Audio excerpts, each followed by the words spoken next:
Welcome back. Just in time for Halloween, business owners in an old office building in Minneapolis are convinced that place is haunted. As reporter Liz Collin found out, they're letting you in this weekend for a closer look.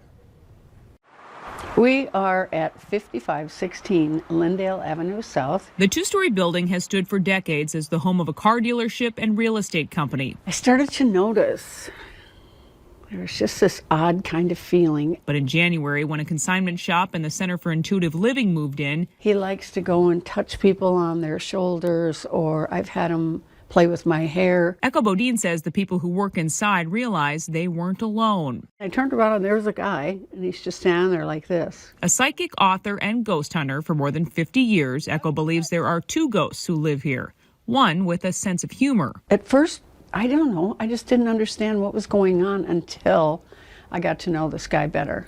And I saw, oh yeah, he's quite the little prankster.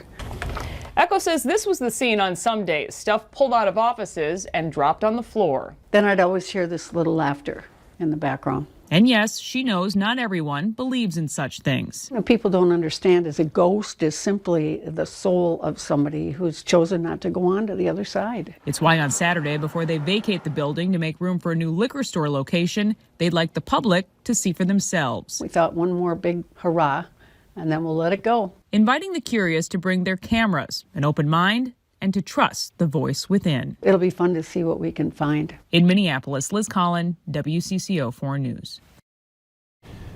Trick-or-treating is back, but health experts still want families to be COVID conscious. Doctors recommend that you mask up, especially if you welcome trick-or-treaters at your door. Since the virus is more likely to spread inside, experts say it's best to say boo to indoor parties and celebrate outdoors, especially with younger kids who can't be fully vaccinated by then. It is not safe to hold an indoor party with a large number of children unmasked. I think not offering food and drink indoors is critically important to keep any type of an indoor gathering safe.